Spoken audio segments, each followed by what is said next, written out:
And welcome to the Country Telegraph. I keep wanting to say country practice. Isn't that incredible? Hasn't been on TV for I think 332 years. Anyway, the Country Telegraph is what we are. Nice to have your company. It's a Monday. Hopefully your weekend was fantastic. Mine was a bit, it's sort of overcast and miserable. My team, the Saints in the AFL, you know, it makes you want to give up football. And I was told to grow up. So I'm going to try. Okay, we're going to look at some of the headlines around Australia in just 1 second as I bring this in now. The peak representative body for Victoria's dairy farmers, the Australian Dairy Industry Council, has expressed concerns with the Victorian government's proposed merger of key food safety regulatory bodies. Shifting goalposts in water recovery have cost taxpayers $120 million as the federal government scrambles to replace water it must hand back under the basin rules. A two-property aggregation spanning almost 4,000 hectares has been listed for sale by giant North American agricultural asset manager and investor Manulife. A 7-point plan has been announced to safeguard WA's fuel supplies after Roger Cook was warned that farmers and small miners were within weeks of running out of fuel. One of WA's most talked about outback stations is officially heading into a new chapter. Woolleen Station, 134,000 hectare pastorals lease. It's roughly probably 700, 800k north of Perth in the Murchison, and by the way, that has been listed for sale.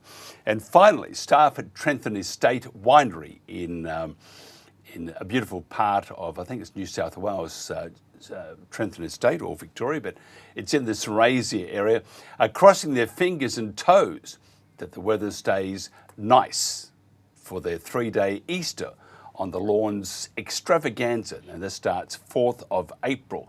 And if you haven't been to that part of the world, if you're in close by, even 6-7 hours away, who cares? Just drive or hop in the car, stay in the area and enjoy some absolutely magnificent wines.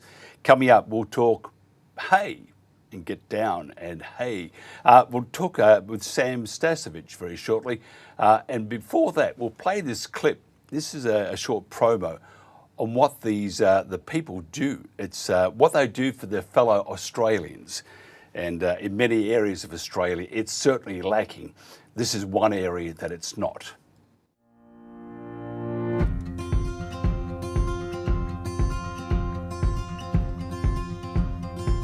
Yeah, it's a little contribution that we can give. It sort of fits in with our work program a bit as well on the farm, so we can get away and go and help some other farmers and that have been doing it tough for a while. And you never like to see that.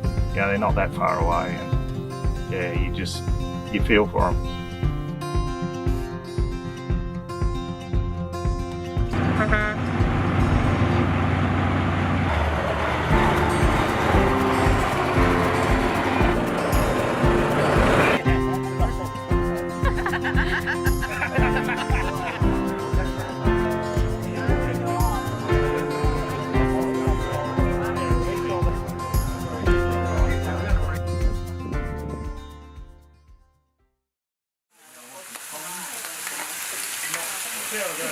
I'll work that out. Come off the top. Hang on, take care, eh? Yep. Have a good one.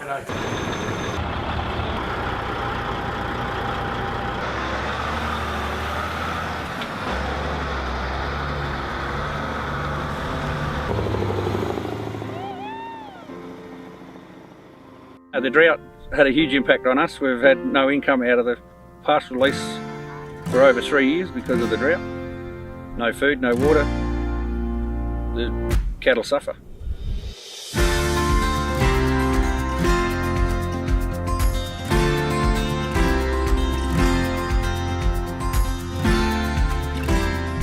Every bit that you can do for anyone always makes a difference, and this has made a huge difference.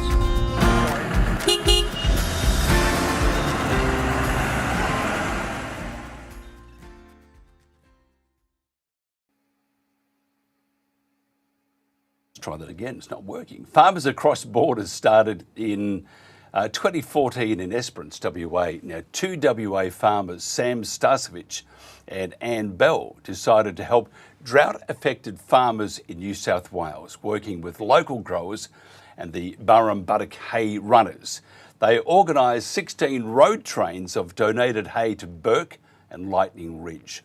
What began as one hay run quickly became a long-term commitment to supporting farmers across state borders. Now, since 2014, Farmers Across Borders has delivered more than 15,000 bales of hay and livestock feed to farms in WA, New South Wales and Queensland. Every delivery is coordinated by volunteers, farmers, truck drivers, community members, all working together to provide direct, practical support. Now, you can help keep the trucks moving by choosing to sponsor a hay run or make a donation. Their goal is simple: keep farmers on the land, keep food on Australian tables, and make sure rural communities know they're not alone. Right now, Farmers Across Borders have plenty of hay for WA farmers who are in desperate need. They need support to assist with transport costs to get the hay to farmers. The amount needed is not a large amount, given that the critical importance of the job is it's going to keep some of these farmers, if not all of them, alive and with a lot of hope, and to have a community support them psychologically, it just means a hell of a lot. Sam, thanks for joining us. Thanks for having me, Mike. Tell me about your organisation, just from the word of the president and co-founder. Tell me about how it works and some of the headaches that you've come across.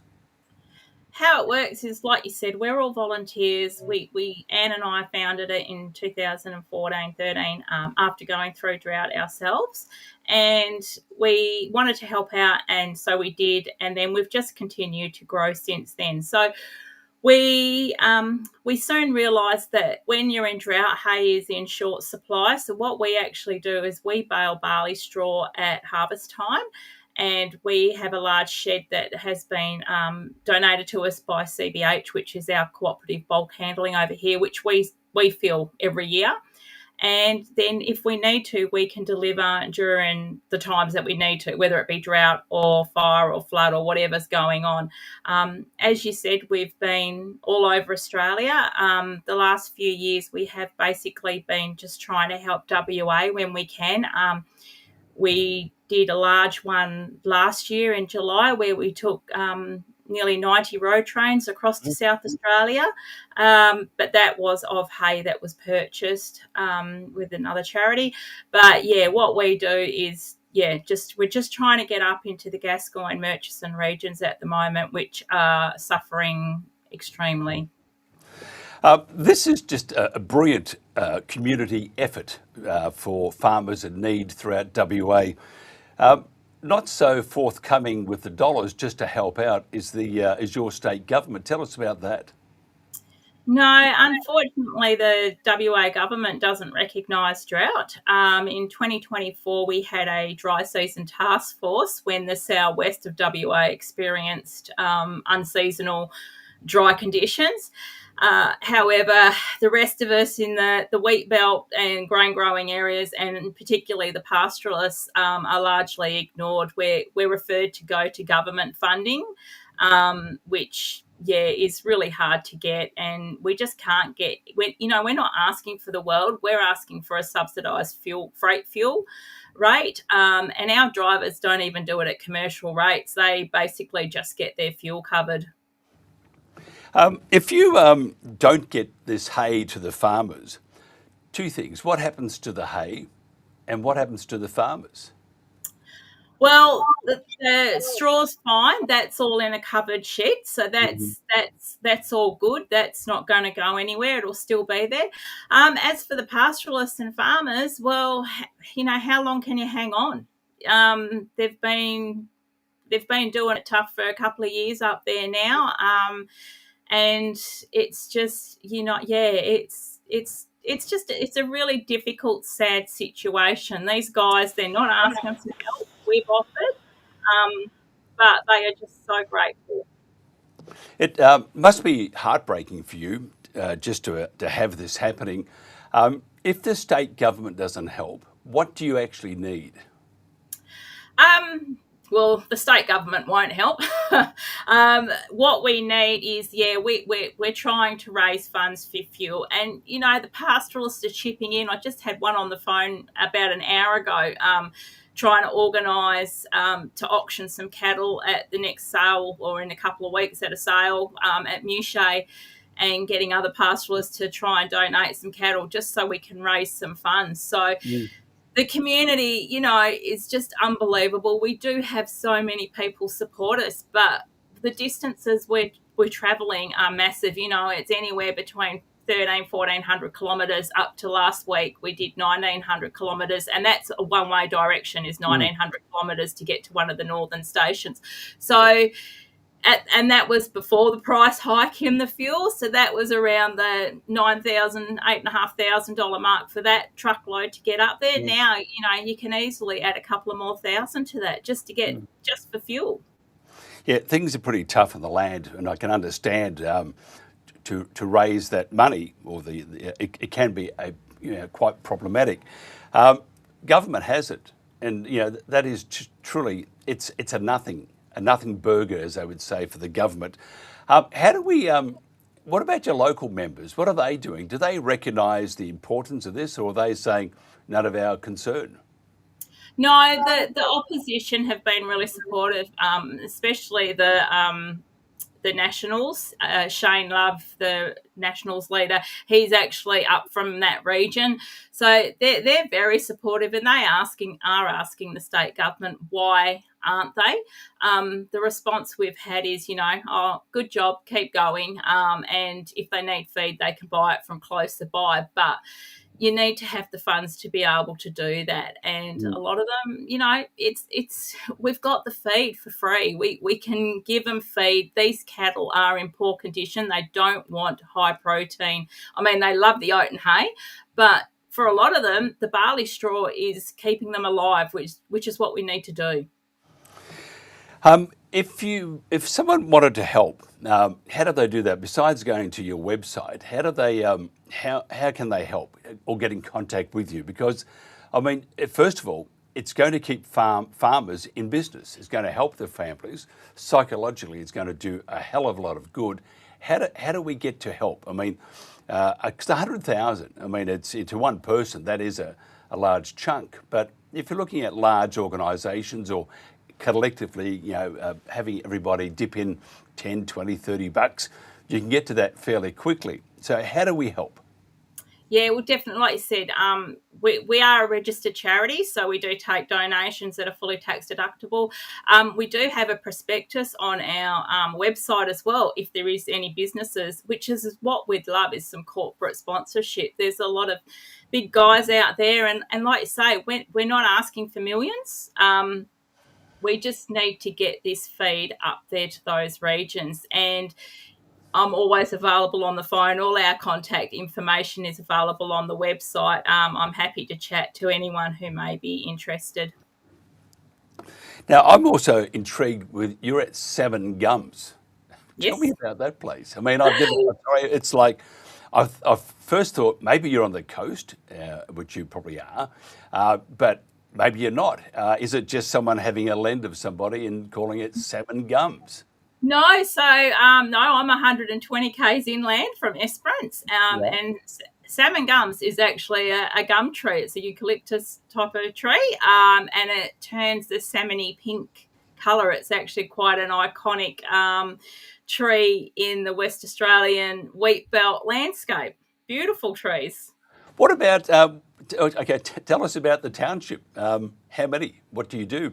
So we celebrated our 100th last year, our official 100th. No, you don't.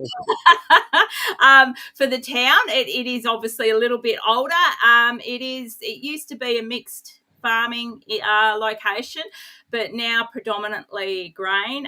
It's just got too hard for everyone with livestock. Like I said, we have been water deficient ourselves for the last few years because we do have a water deficiency in WA. We just don't have drought, apparently. But, yeah, no, it's a great little town. It's a great little community. It's a lot smaller now than when I first moved here about 20 or 30 years ago. But, yeah. Good on you. Good on you. Do you follow the footy? I do. I'm at Eagles. My husband is a Docker supporter, and my eldest son's actually a St Kilda supporter, so he knows your pain. Oh, it's terrible. You know, we spent so much money in our damn club. When we pay one guy close to $2 million a year. And you would think we could win a couple of games, wouldn't you? Yeah, kick the ball in the right direction would be good. Yeah. I'm looking forward to playing the Weagles though, because that's one for us, I would imagine. We'll have to have a chat beforehand, just maybe a little wager. Sam Starcevich, it's a pleasure. Co-founder of Farmers Across Borders. The website's it's there. You can go to it now, or just come to our station and watch the video later on. Sam, thank you so much for your time. Good luck with your endeavours, and we will talk in the very near future, I'm sure. Sam Starcevich here on the Country Telegraph. In farming, there's different challenges, but what I see makes a really good farmer is being able to line those challenges up and work on the really big ones. Through the help we got, the irrigation project was the big one, the one we wanted to invest in to make our life a lot easier and give us a more resilient farm into the future. My name's Paul Roderick and we're at Tredegar Park, our dairy at Harrisville in southeast Queensland, where we milk 400 cows and provide 3 million litres of milk. I really enjoy the legacy that we have. I'm 5th generation, so we've been here for over 150 years, and I've got 2 boys that might want to farm one day, and being able to continue to do that in the future, I guess, is one of the things that drives me as much as anything. I think our biggest challenge that we face here on farm is definitely the weather. Usually when it's dry, it coincides with higher cost of feed because it's harder to get. You try to grow more of your own, but if you've got to go to the market and buy it, you'll end up paying more. So every bit that we can grow, we don't have to buy, and there's a huge margin in that. We heard about the Farm Business Resilience Program from our local DPI Extension Officer, and it was something that we'd been very interested in because we were looking at some projects. We'd done a business plan previously, and so we had an idea where the business was going and what some of the priorities were. So we ran through the resilience framework. It really highlighted that cost of production around feed costs. And so then we looked at some of the limiting factors, and for us that limiting factor was around irrigation, and that we had a really inefficient irrigation system over at our other farm where we're growing a lot of feed. We then were able to apply for the Q-Rider Drought Preparedness Grant. We had some help from our extension officer at DPI again. So we were able to put in a centre pivot that covered the full 50 acres, and that replaced an old hard hose irrigator.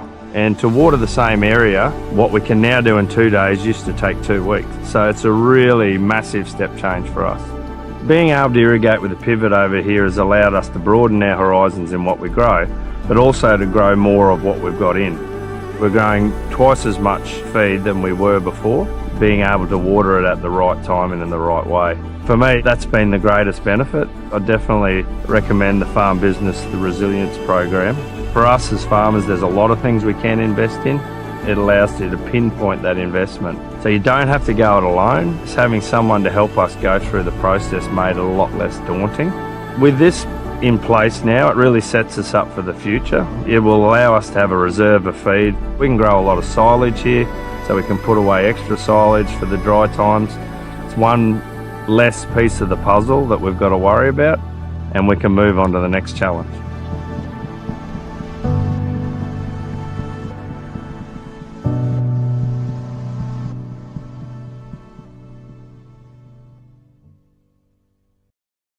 Don't miss the 46th Annual Southeast Field Days, celebrating the diversity of the Limestone Coast. 3 large pavilions featuring a huge range of the latest in agricultural equipment. Plus our guests, Airtime FMX, Quince Queen, Kathy Hughes, and country music sensation Leah Briggs. As well, 2026 Coprice Australian Yard Dog Championships, plenty of demonstrations, trade stands and more. Over 500 sites with something for everyone. March 20 and 21 at Yakka Park, Lucindale. So Wild Mountain straddles a ridge that runs up to the McPherson Range, which runs east-west, and that's the New South Wales-Queensland border. We want to move people. We want them to be engaged with the natural world and to realise that there is a place where you can come, where you can get back in touch with nature, be with like-minded people who are interesting and varied, from young and old. It's really amazing to be here on the ground with incredible organisations like Wild Mountains. They're really the backbones of communities. So we're really proud to be able to support organisations like this to withstand disaster risk that they might face and continue to do the good work that they do into the future. In 2019, the fires came to within about 12 kilometres, and if we need to evacuate, we have the potential for leaving and turning on a sprinkler system that allows the water to keep going for at least 8 hours to keep the buildings damp and stop ember attack, which I think is wonderful. And I think that RSEQ helping support the community in that, I think, is great.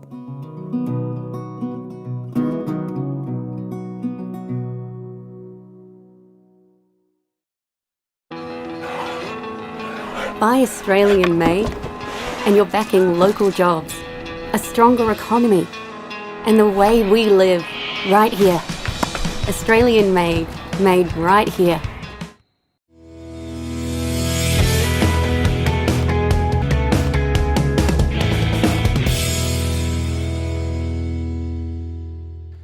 The Regional Banking Investment Alliance includes a group of 21 regional banks fighting for their local communities to ensure that face-to-face banking continues sustainably into the future. David Heine is CEO of Regional Australia Bank and a member of RBI Alliance. Now we speak to David about the regional banking network and the challenges they face and the difficulties for regional communities as bank branches continue to close. And what are the future of banking services to regional communities? Can the tide be turned back? First of all, David, thanks for joining us. Thanks for having me, Mike. Pleasure to be here. Tell me about the situation for personal banking in the bush, as you see it. Well, it's dire. Since 2017, we've seen about 40% of the branches across regional Australia removed. And I think in today's age, where the need to be able to engage with a trained professional in a world full of scams and frauds and increasingly complex banking products and services, to not have that access for many in our regional communities is just not good enough. We need to find a solution which allows us to see banks honour their social contract in presenting that sort of trained services back into our towns and communities. I've always mentioned this, I was born on the land, but we had, my dad had issues towards the end with a particular bank, a big bank, and he used to deal with a small bank. The small bank understood farming and what it is like to be on the land, and then the big bank took over and they had no interest and didn't care about it, and they treated it as just a business. And I see that the big four are swallowing up other banks, but they don't understand farming, do they? And farming is very diverse, and not one farm is like the other farm. And I suppose this is where you would come into it. You actually deal with, the farms on an individual basis. How important is it to have that one-to-one contact with the bank and the farm, and not the emails or the texts or the messages? It must be very, very important. Look, context is critical, isn't it? Gone are the days, unfortunately, where we all knew about local bank manager and they understand your circumstances, your challenges, but both your skills and your opportunities. I think we're all worse off for not respecting that was an important part of how we should properly do banking. These days, as you say, we're forced to use digital channels. We're often speaking with call centres. credit decisions are made by black boxes, etc. They lose an important dimension of what good banking is all about, and that's about understanding the situation that your customer is facing and making sure that you work with them to make sure that they get the best outcome along with yourself. Today's age, unfortunately, just doesn't respect that anymore. Why are regional banks, in your mind, why are they so important to Australia? They're a symbol of support, of continuity, of strength in the local. We've just lost David there, who'll come back to us in a second, I would like to hope. To be talking about something very serious for the banking industry. He's sort of in the background. David, just keep trying, and we'll come back to you in one sec. The big four, they just do not understand what it is like to be on the land. We're still trying to get David back. He had a bit of a iffy line. What we might do is just go to a very short commercial. Oh, here he is. He's back to us now as I'm watching it. David, you're back online again. You were saying. Look, technology outages are one of the constant issues, of course, facing many of us in regional Australia. So yeah, I'm glad to see we're demonstrating some of those challenges firsthand. But look, as I say, the role of a bank is critically important, both in promoting a sense of solidity and confidence within a local economy. It's an important avenue, an important provider of banking services, including cash management to many of our small businesses. And it's also an important employer. We often forget this equation. There's since 2017, about $500 million worth of salaried expenses that have been withdrawn by the banks out of the regional economies. So as an employer, the provider of jobs and career opportunities for many of our regional Australians is also a dimension that's often overlooked. What are some of the worst states? I mean, we often hear about Tasmania, and it's I think the post office is now has taken over the banking there. But if you look at Tassie, I mean, all the states, anything I suppose further than a bus ride out from the town or the region, forget the town, the regional centre, I suppose they say too small, bad luck. Yeah, that's unfortunate. It's not attributable. The issue isn't contained to just one state or geography. It's anywhere where the equation unfortunately doesn't work for a bank these days, where the revenue opportunity doesn't exceed the cost of presenting face-to-face branch services, is where we've always seen pressure on the survival of our local branches. And I don't know that there's a week goes by where I don't receive a call from a local council saying we're about to lose our last branch. Can you help us, please? It's endemic across the country, and we need to do more. We need some change to make sure that banking services stay alive in regional Australia. Yeah, I totally agree with you. How does Australia Post fit into the regional banking network? Yeah. It's an important part of the equation, but what we need to be careful of is not confusing the service that our regional towns and communities get from Bank at Post with proper, regulated, trained service that they can see from branch staff over the counter of a normal bank. They do present an important outlet for small denomination cash transactions. But if you're a small business looking to manage your cash float, or if you're a customer that needs to talk to someone about a potential scam that they've had perpetrated potentially on their account, unfortunately, Aussie Post are not equipped to deal with those circumstances, and so they aren't a replacement for banks, owning their social contract, their social obligation to present face-to-face banking services in our towns and communities. A very valuable part of how we distribute cash, but unfortunately, they don't solve for the whole challenge. No, it must be very frustrating, especially when you need to talk to. You have challenges on the land, whether it's weather or whether it's government or whatever, export markets and stuff like that, and they fluctuate. I mean, the government fluctuates, or the markets go up and down. Look at what's happening at the moment in the Middle East. So this is where you need to be able to talk to your bank manager who actually understands. So we've just lost him again, and so I'm just going to the full frame. We're having a great time here. Technology is another one we should be discussing very shortly down the track, to talk about technology and why it doesn't work and why it's so important in the bush.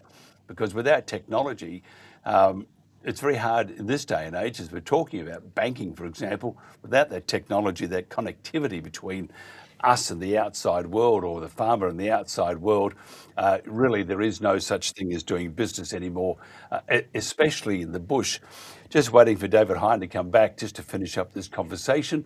I would imagine he's standing on one foot, pointing his left foot towards north. He's back again. Now, are you, we can't actually see you at the moment, but you will come into it in just 1 second. We're just waiting for the vision of you to come in, David. We can hear you, but we can't see you. We're not, yep. We actually can't see you, David. No, we're sorry, David. We can't see you at the moment. So, what we might do is I'll just keep chatting a bit, and as soon as you can come in, vision-wise, we can just finish this conversation. So, I apologise for this, but you're probably with Telstra and actually nobody else, so they're not working. But we can't see you, David. So we're having a problem, and I'm not sure if it's getting out into our market either. So if Jen could just let me know if we can actually hear David, we can continue the conversation just with a black screen. Jen, can you just send me a text to let me know if you can actually hear David? So I'm going to just go to our spot here. You're not there, but you are. David, just quickly, what about online-only banks? Well, I think the challenges that you and I are having with this interview are a classic reason why online only is not sufficient. In fact, one of our members of our alliance has reported that they've had telecommunications outages for 6 weeks non-stop. Now, I'm not sure how anyone can read. Going well, we've just lost him completely. We might just give it a miss, I think, at the moment. We are running out of, we've done everything and he's just gone. The audio is just gone. One of those days, but we will get there. We'll have David Heine back on again very shortly to talk about the challenges for banking and the challenges for businesses to do banking. This is the Country Telegraph. David Heine was with us and he'll be joining us again sometime in the week, I would hope. Coming up next, we'll talk some really delicious subjects about wines. One of my favourite topics of all time, especially on a Friday, Saturday or a Sunday afternoon. It's just one of those magnificent drops from a great part of Australia to here on the Country Telegraph.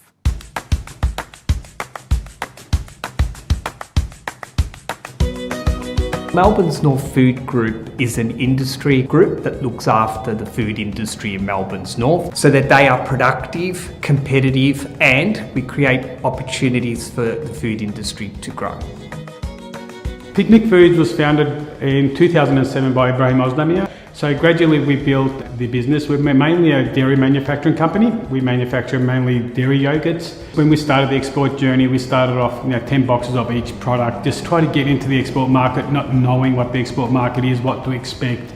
At the moment we're exporting into the Middle East. Singapore, Malaysia, Hong Kong, Brunei, they're the close countries, and the demand for quality Australian dairy products, quality Australian products is huge. And people are there, they are happy to pay that premium price for products that are made in Australia, made by a reputable, well-branded company. Exporting provides lots of opportunities for food manufacturers. They certainly can gain extra profits. It allows the food manufacturer to be less susceptible to economic downturns or changes in the local market. The additional revenue that has been generated through exporting has been used to fuel expansion, develop new products, and create new jobs. Government programs like Pathways to Export and industry groups offer invaluable information on exporting, matters such as export financing, market research, and navigating the various regulations applicable to each of these markets. Working with Pathway to Export, they've given us the opportunity to learn and also network with the right people in the export market to be able to grow into the markets that we were struggling to get into. Advice I'd give to someone looking at exporting or starting up export into the export market: do your research, know your consumer, know your buyer. So it takes a lot of perseverance and a lot of patience, but hey, it pays off at the end, which is paid off now.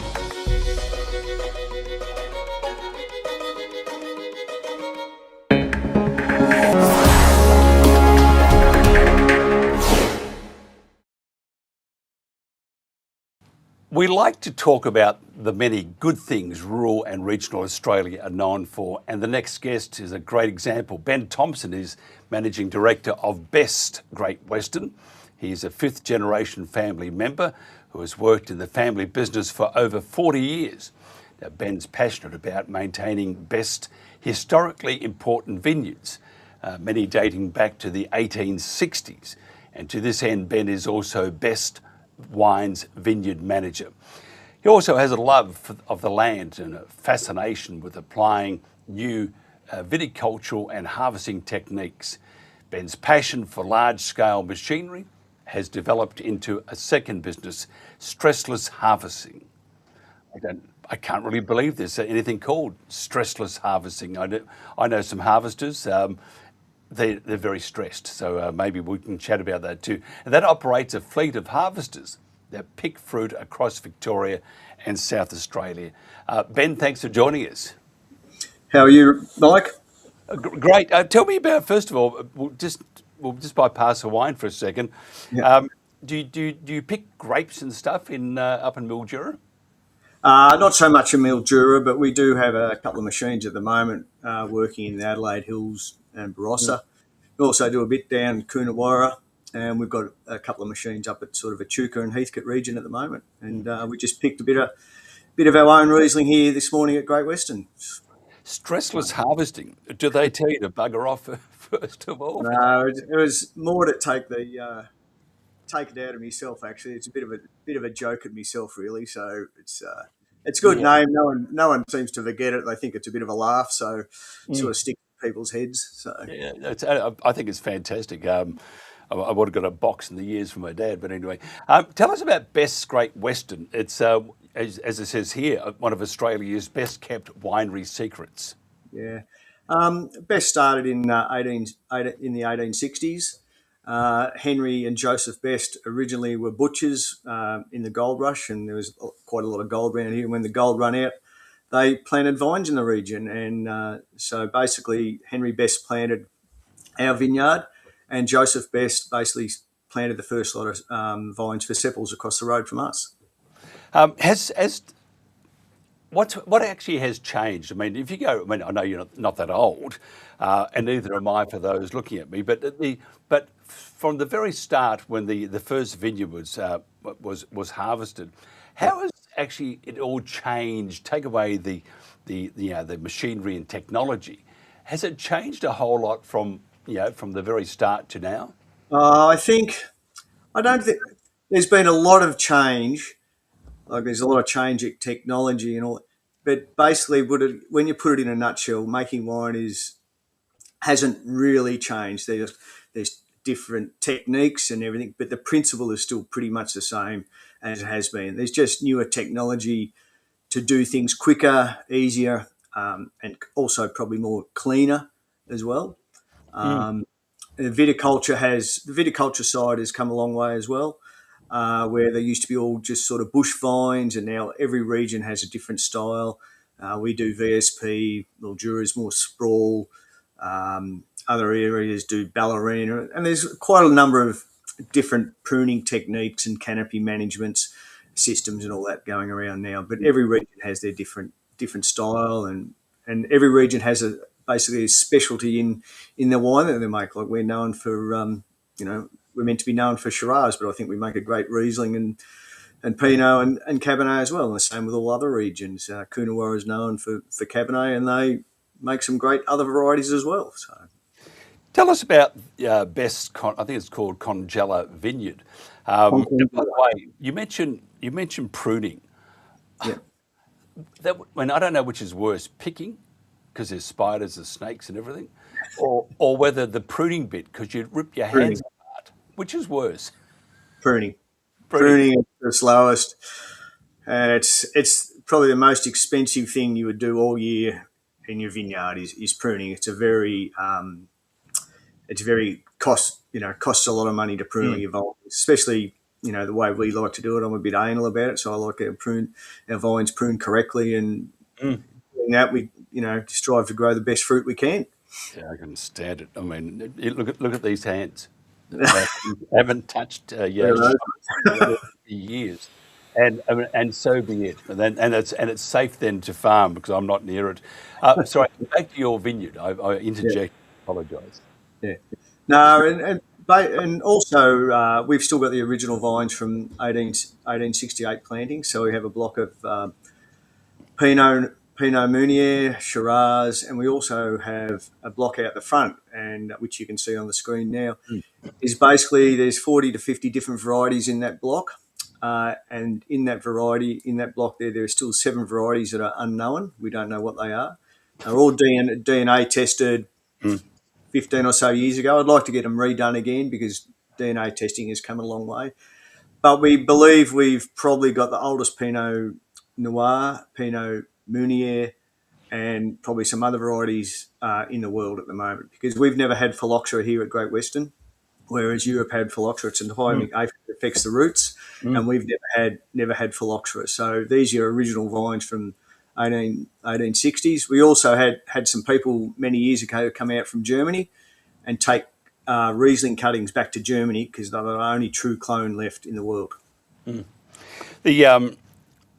What's unique about your wines besides the historical part, which it's very important, I think, and well done for continuing that too.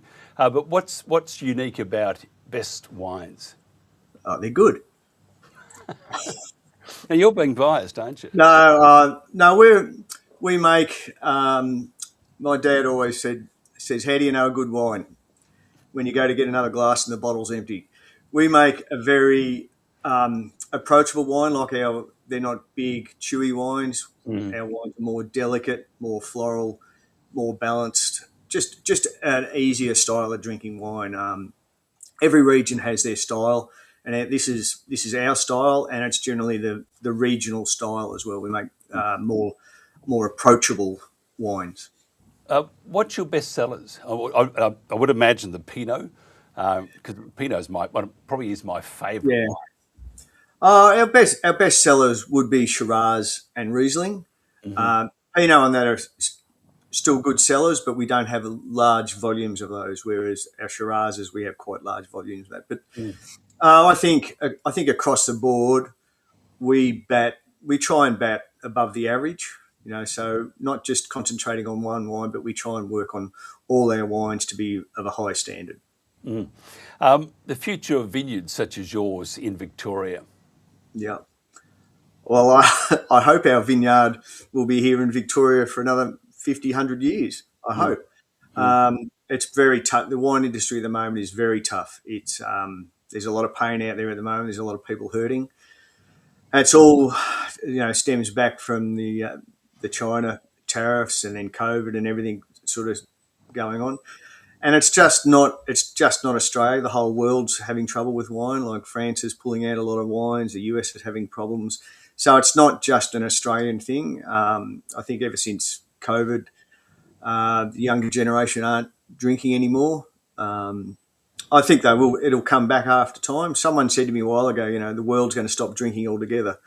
And I said, I don't think so, mate. We've been drinking wine for 6,000 or 7,000 years before beer, before rum, before vodka, UDLs and all that. So it's, I think it'll be around. We're just going through a bit of a hiccup, but it's a very big hiccup at the moment. It's probably at the lowest point I've ever seen the wine industry at the moment. Then how do you fix it?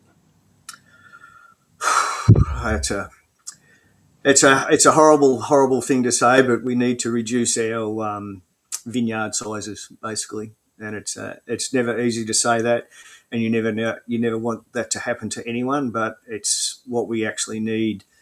We need a reduction in volumes. I think since the tariffs, there's been massive problems in the industry. We probably thought when the China tariff started it was going to be 1 year, so we made the same amount of wine. Then it went for 2 years, and we sort of made roughly about the same amount of wine because we thought it was going to kind of come back. And after the third year, well, we started to hit the panic buttons, but we'd already made wine and it was already sitting in the tank, and it's just not going there. China doesn't seem to be taking as much wine at the moment either. So it's a very tough gig at the moment. There's not a lot of happy people out in the wine industry at the moment.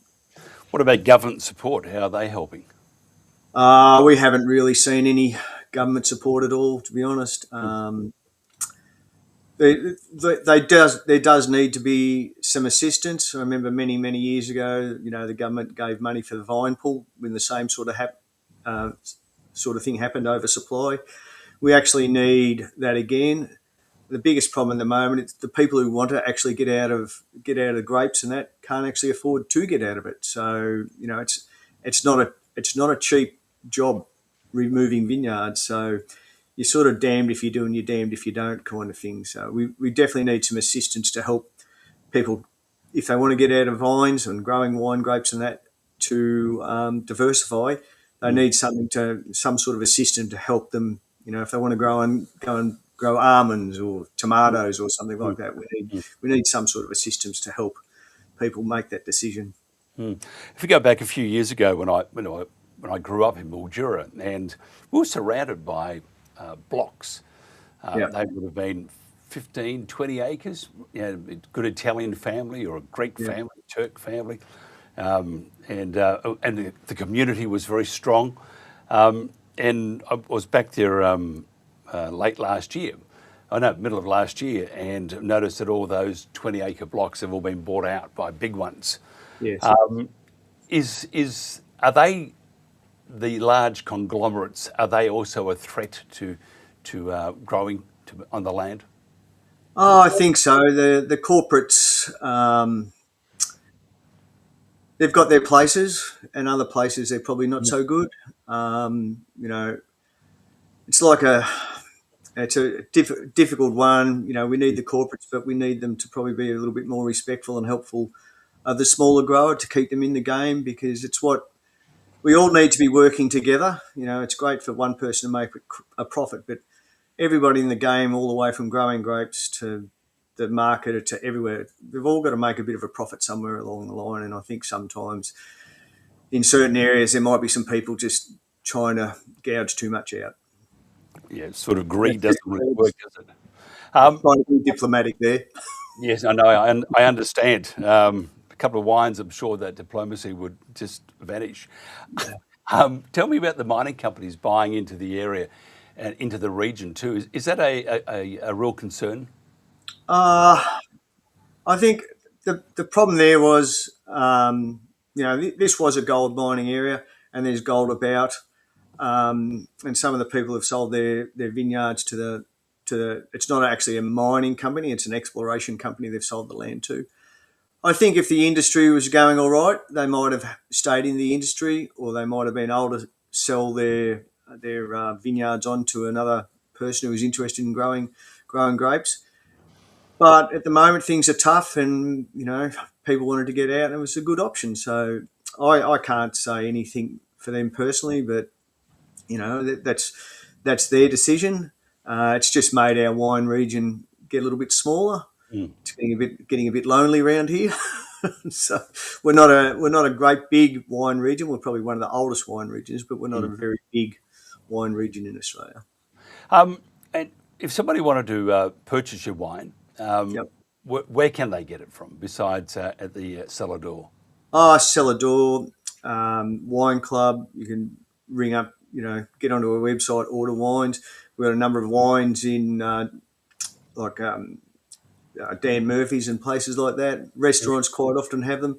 But, if you want to speak direct or anything like that, just give the cellar door a ring or get on our wine club or anything. Or actually drop into cellar door, because I think our cellar door is quite unique, and I think people, when they come to cellar door, they're sort of blown away, because we are 160 years old this year. It's an old wooden stable that used to house original horses and all that in it. So it's quite historical, and when you come to cellar door, you can actually feel the place. It's quite interesting, actually. Yeah, the only problem is if I rolled up, I wouldn't leave. Except you said, can you go and do some picking or pruning? I tell you, nah, I can't do that. I'm out of here. If somebody wants to find out more about the winery, how do they do that, Ben? Just get onto our website. Yeah, best wines, and there's lots of information there. There's blogs and stories and everything. Or you can just email the winery itself with any information of where our distributors are in each state, or each country, whichever country you're from. We export to quite a few countries as well. That's the best way. Or just get in touch with Celador, and they'll all point you in the right direction. I'm not fussy, a straw will do. It was a terrible. I'm not going to go there at all. Ben Thompson, thank you so much for your time. Appreciate it. And we'll do this again not too far down the track. This is the Country Telegraph. Don't miss the 46th annual Southeast Field Days, celebrating the diversity of the Limestone Coast. 3 large pavilions featuring a huge range of the latest in agricultural equipment. Plus our guests, Airtime FMX, Quince Queen, Kathy Hughes and country music sensation Leah Briggs. As well, 2026 Coprice Australian Yard Dog Championships, plenty of demonstrations, trade stands and more. Over 500 sites with something for everyone. March 20 and 21 at Yakka Park, Lucindale. So Wild Mountain straddles a ridge that runs up to the McPherson Range, which runs east-west, and that's the New South Wales-Queensland border. We want to move people. We want them to be engaged with the natural world and to realise that there is a place where you can come, where you can get back in touch with nature, be with like-minded people who are interesting and varied from young and old. It's really amazing to be here on the ground with incredible organisations like Wild Mountains.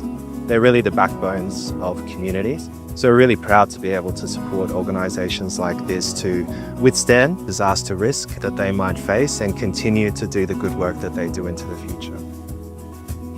In 2019, the fires came to within about 12 kilometres, and if we need to evacuate, we have the potential for leaving and turning on a sprinkler system that allows the water to keep going for at least 8 hours to keep the buildings damp and stop ember attack, which I think is wonderful. And I think that RSEQ helping support the community in that, I think is great.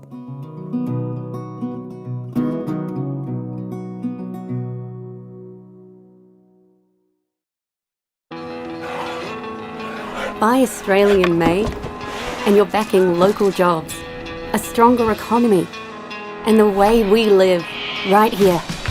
Australian made right here.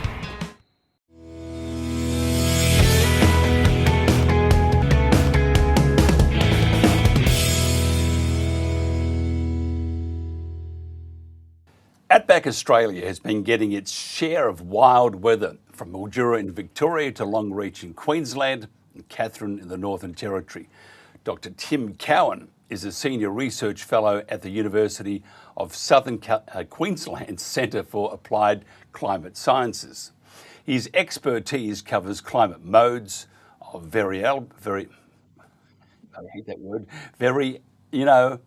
I'm going to stop it. Tim, how do I say that bloody word? It's variability. Variability. That's it. You can go back now. I'm going to go keep going. Thank you so much. Within the Indo-Pacific region, when you have that one word that just throws you out, such as El Nino Southern Oscillation, the Australian monsoon and climate extremes. Now, Dr. Cowan also leads the research and development team in the Northern Australia Climate Program, helping to develop innovative prototype forecast products tailored for the northern red meat sector to assist graziers better manage climate risk. Dr. Cowan also serves as a member of the World Climate Research Program's Regional Working Group on Asian Australian monsoons. Tim, thank you for helping me out with the English language. It's that one word. I look at it and I think, oh yeah, easy, and always stumble on it. But you help me out, and I'll have to buy you a bottle of best wines, which I'm sure you'll consume quickly. Before we talk about the dry season outlook, can you go over some of the wet season's highlights? And please tell me that it's stopped. Oh, I wish I could say that it's stopped. You'd know that most of Northern Australia, so stretching from southern Queensland into central Queensland and then across to the top end of Northern Territory and even across to the Kimberley, it's been so wet this past 3 to 4 months. But it's not looking as if it's going to go away anytime soon.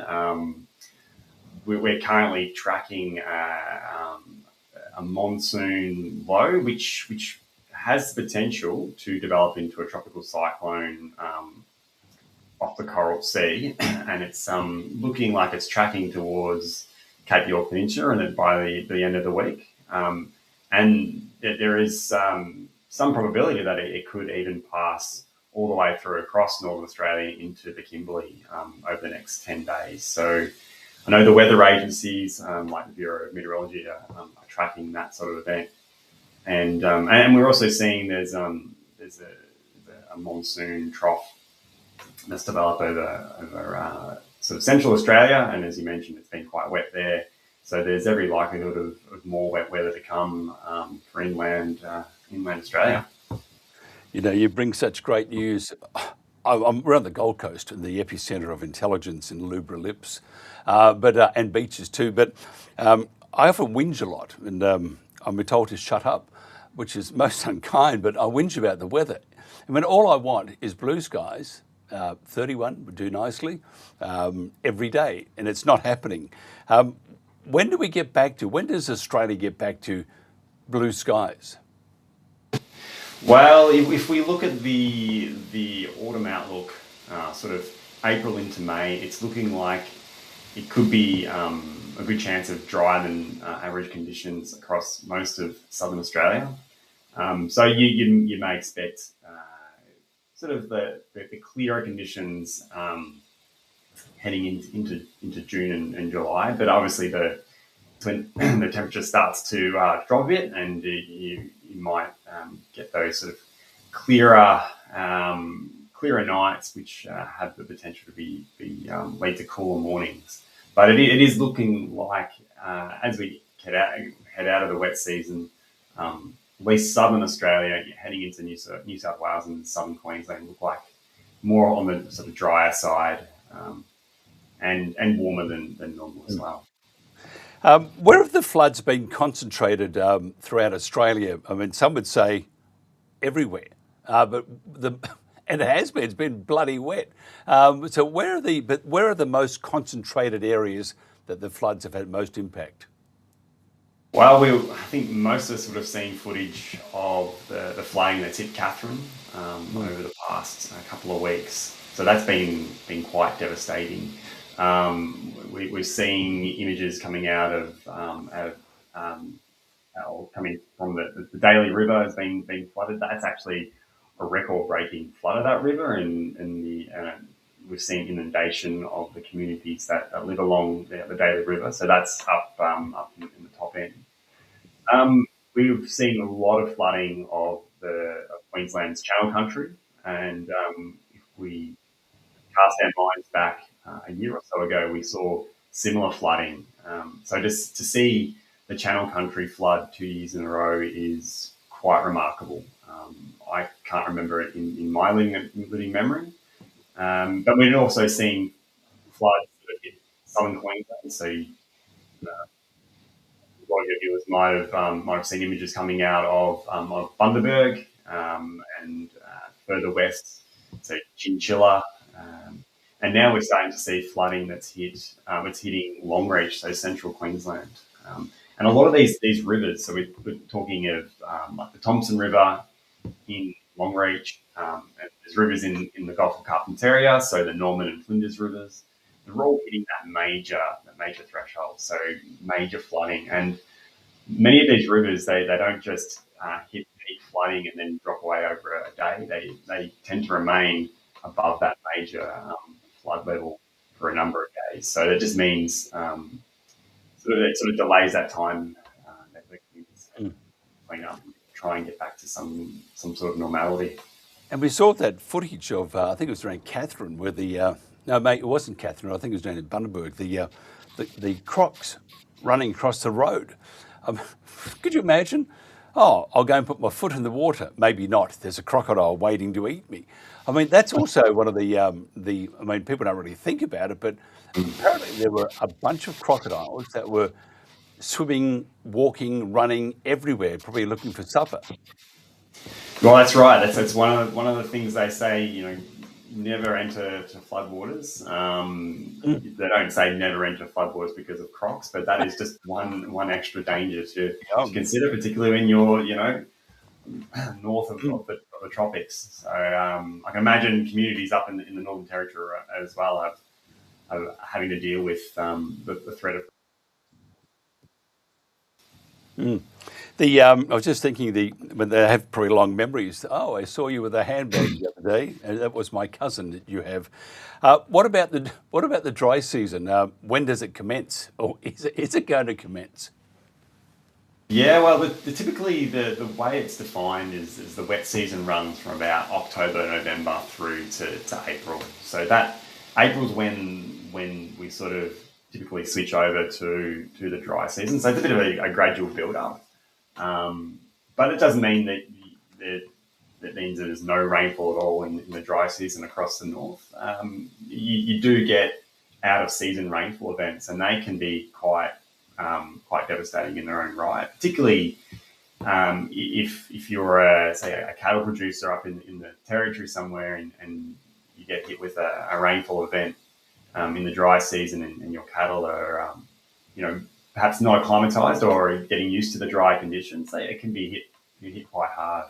And also if we have even if we enter into dry season, which we will sort of April, given the much of, say, Queensland is underwater, the issue is that as you enter into these sort of cooler days and cooler nights, if we don't have the means to dry these waterlogged soils, it just means that there's a deterioration in the pasture quality. So, and this is problematic heading into the cooler months. What other research, as we wind up, what other research are you doing at the moment? Yeah, so what we're currently looking at as part of my team is this sort of the rapid change in weather conditions, what they call sort of weather whiplash events. So it's when you go from one weather or climate state into another in a relatively rapid time frame.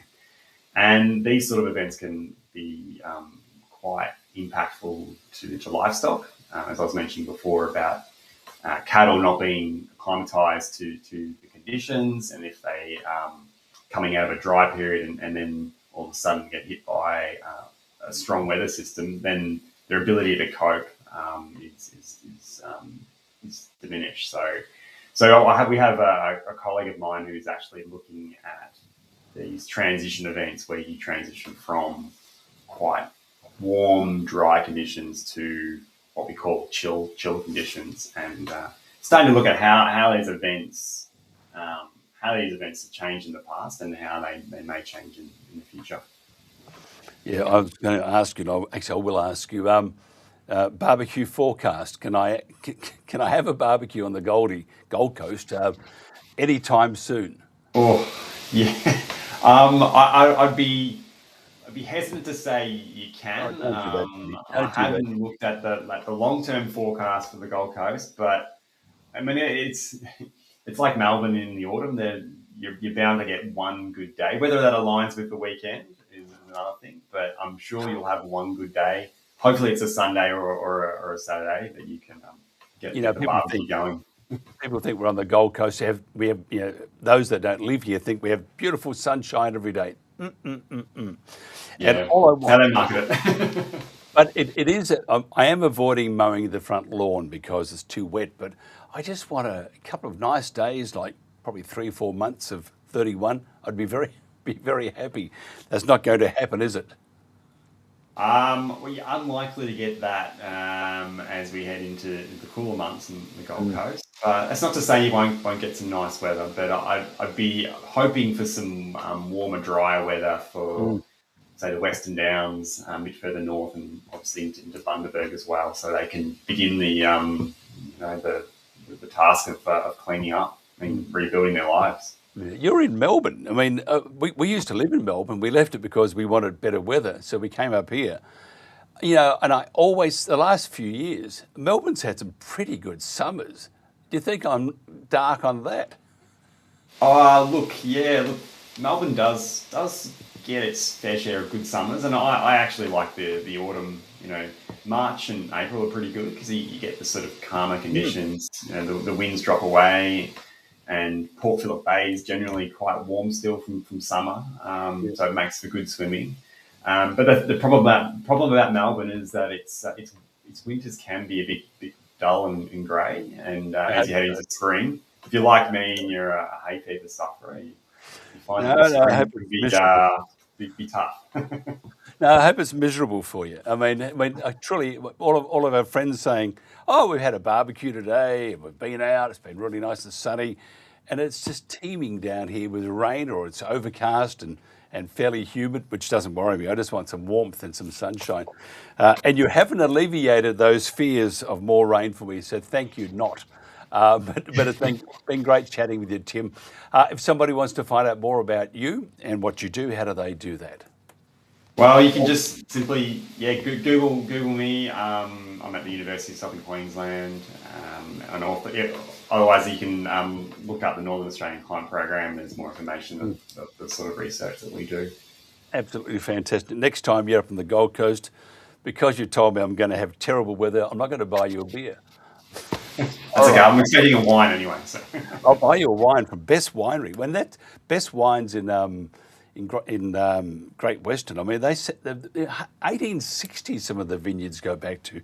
So there's some beautiful wines there. So maybe we can share a bottle of wine, or two or three. I mean, or four, and tell lies.